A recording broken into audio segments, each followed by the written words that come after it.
Hi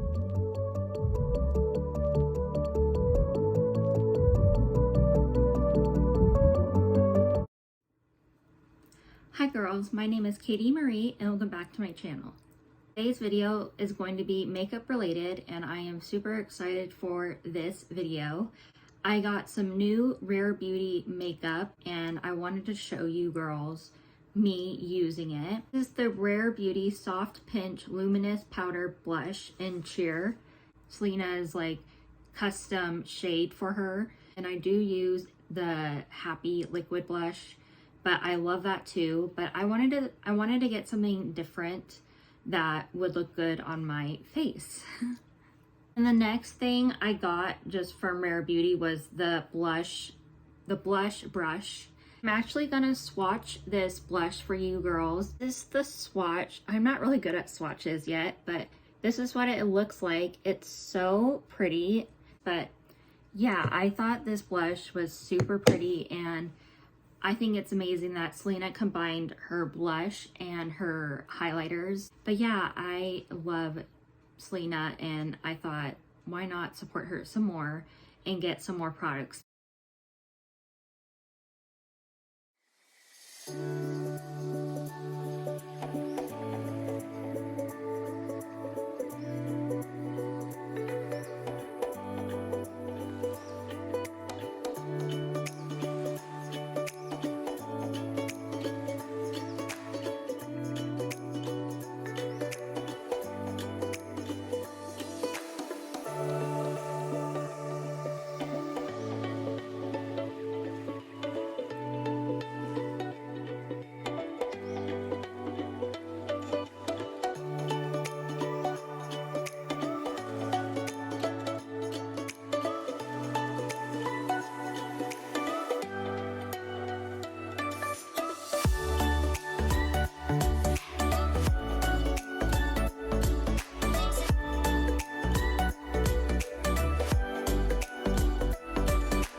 If you girls enjoyed this video, please don't forget to give me a big thumbs up and comment down below what you girls want to see next for me. I've been loving the makeup content on here and I just love shopping for new makeup. To follow me on my Instagram and my Twitter. If you haven't seen my last video, please go check it out. I'll leave a little card on the screen right here or in the description bar. But I will see you girls next time. Have a wonderful day or night wherever you're watching this, and I'll see you next time. Bye, girls.